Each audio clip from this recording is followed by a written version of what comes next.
Hello everyone, welcome to the milestone classes.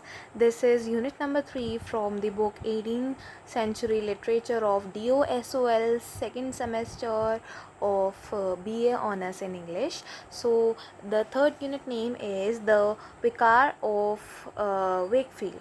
The Vicar of Wakefield is the third unit, and that had been written by Oliver Goldsmith. His birth timeline is from 1728 to 1774. Just wants to add one thing that in 1726 Gulliver Travels had been written. So about the author, about the writer, let's go through some few things. That Oliver Goldsmith is known for his simplicity and moral values in his writings. As that Jonathan Swift is known for the satirical things, whereas Oliver Goldsmith is known for his simplicity and moral values in his writings. Next, he criticized artificiality and valued family life. That family life should be very simple, very very normal, not very much valued or artificial or very high class. So he criticized that kind of artificial things. Also, the main and the famous work is the Vicar of Wakefield. Very famous is this, and after that the famous writing is The Deserted Village and She Stoops to Conquer. So this is some things about the Oliver Goldsmith you need to know about the author as well. Now about the novel, if we go through, the novel is published in 1766, a domestic, a sentimental and moral novel. This is very simple novel, इसके अंदर कोई सटायरनेस नहीं है. This is like as here it is written, simplicity and moral values पे based है. So it is very domestic, sentimental and moral based, right? यहाँ पे जो है कुछ भी ऐसा आपको exaggeration, irony ये सब देखने को नहीं मिलेगा. This is very simple story that is going on and on. A family facing difficulties yet united by the faith, patience and goodness. ये एक ऐसी नावल है जिसके अंदर एक नॉर्मल फैमिली होती है जो डिफ़िकल्टी फेस करती है लेकिन यूनाइटेड रहती है, फेथफुल रहती है टूवर्ड द गॉड, गुडनेस नहीं छोड़ती और पेशेंट रहती है. तो this is about the novel. Now what is the meaning of vicar? Vicar is the meaning the oppressed और a clergy man in a church of village. Simply priest, आप इसको याद रख सकते हैं, इसको आप नहीं भी याद रखेंगे इट्स ओके. तो विसार इज़ यहाँ पे जो है वेकफील्ड के विसार के बारे में बात हो रही है, और यहाँ पे विसार जो है मीनिंग है प्रिस्ट से. ठीक है. Now coming to the story of this novel. Coming to the story of this novel, the Primors family lives happily, comfortably, and ये एक इस फैमिली की पूरी स्टोरी इसी ये this is the central family जिसके ऊपर पूरी स्टोरी चलती रहेगी. So doctor Primrose is the head of the family, husband of Derbo Primors, and he had wife, children, two children, one elder daughter and one younger daughter, and a wife. And the beginning is so happy in this story. After that they had a financial loss in the story, and the wealth problems related, like they are facing very much rental problems and they don't have money. So अब क्या होता है, they move to very simpler home. वो जो भी जहाँ भी रह रहे होते हैं वहाँ से मूव करके एक सिंपल घर में चले जाते हैं, एंड उनका जो सोशल स्टेटस है वो टोटली डिक्लाइन कर जाता है.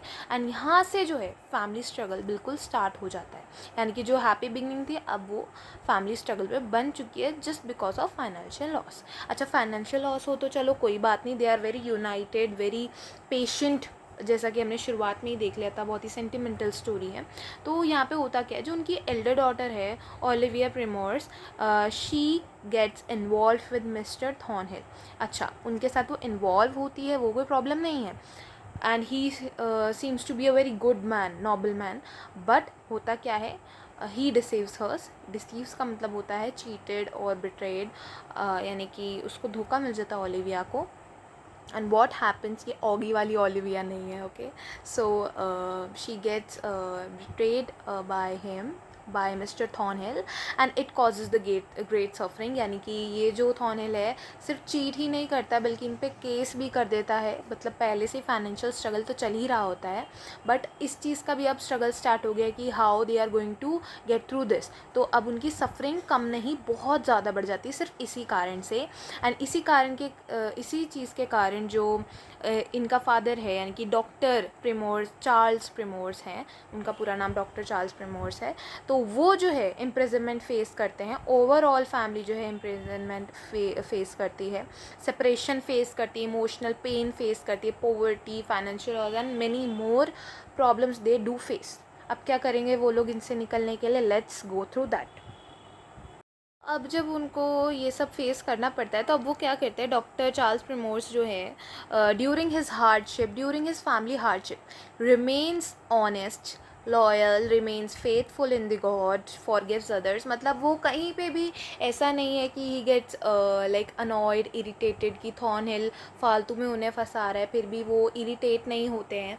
ही get very moral and very very honest and very practical person. वो कुछ किसी को कुछ नहीं कहते हैं, कोई गलती करता है तो उन्हें, इवन थॉर्नहिल को भी do forgive Olivia and Thornhill for the problems and still he remains faithful and very honest. तो मतलब वो बिल्कुल भी ऐसा सच कुछ इसी बात का इशू नहीं बनाते हैं। सो ये उनकी मेन पावर बन जाती है during the hardship. And finally the story ends with the truth is revealed. जो भी सच होता है वो बाहर आ जाता है, जो भी केस किया होता है थॉर्नहिल ने, उनकी रॉन्ग डूइंग जो है एक्सपोज हो जाती है in the front of court.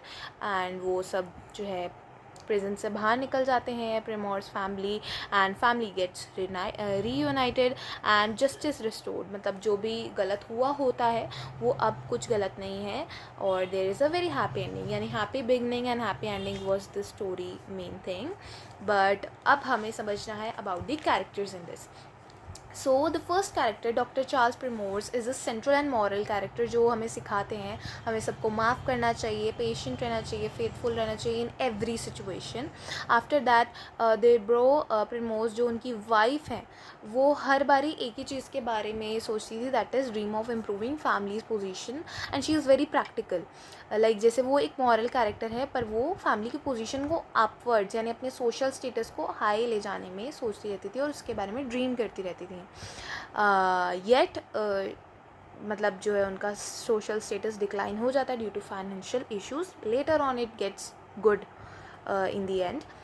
After that, Olivia Primrose, the elder daughter of this family, she's very romantic, very emotional and she's very sentimental. वो अपना दिल दे बैठती हैं थॉर्नहिल को, but yet she get cheated, deceived from him. After that, Sophia Primrose, उसकी बात अभी तक यहाँ नहीं हुई है, and she is the very smallest daughter of this family.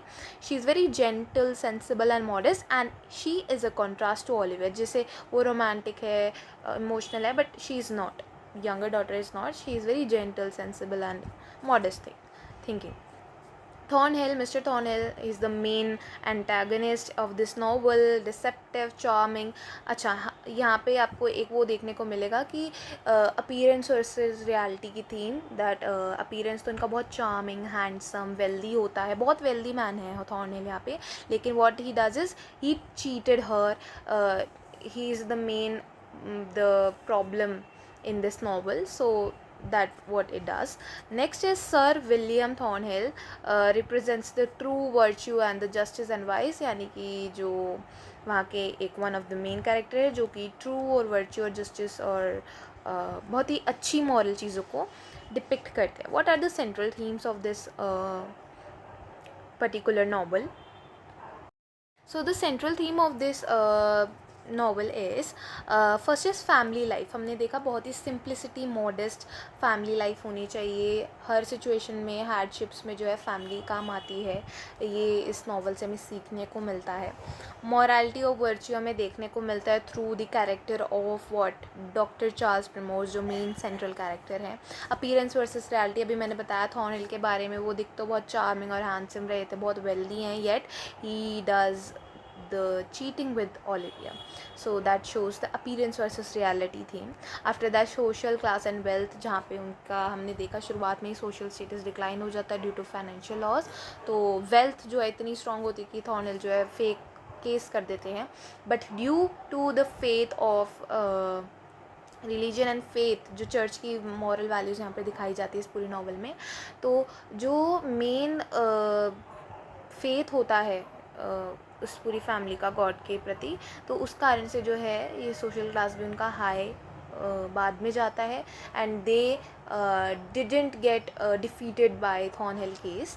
So and at the end, what is the significance of this novel? अगर हम ध्यान से देखें तो फैमिली के बारे में बात हो रही है, फैमिली वैल्यूज़ के बारे में बात हो रही है, मॉरलिटी के बारे में बात हो रही है, पेशेंस और फेथफुल रहने की बात हो रही है हर हार्डशिप में, हर प्रॉब्लम में, ordinary domestic life in an engaging way. यहाँ पर जो ओलिवर गोल्डस्मिथ हैं हमारे ऑथर, उन्होंने बहुत ही ऑर्डिनरी डोमेस्टिक लाइफ को बहुत ही इंगेजिंग वे में दिखाया है कि किस तरीके से अप्स एंड डाउन्स आते हैं फैमिली के अंदर, इश्यूज़ आते हैं, बट अगर यूनाइटेड हो के, सेंसिबल हो के, फॉरगिविंग हो के, एंड गॉड में, गुडनेस में अपना बिलीव रखेंगे, then definitely they are going through the hardship, going to overcome those hardships. So this is the significance of this novel. Thanks for watching till the end. I have also uploaded unit number 1 and 2, Gulliver's Travel and the Rape of the Lock of 18th century literature of BA Honors in English. So you can view that on my channel, the Milestone Classes. Subscribe to the channel, like this video if you like this, and I'll upload more videos related to the this semester and even other semesters too of PA Honors in English. Thank you so much for watching till the end.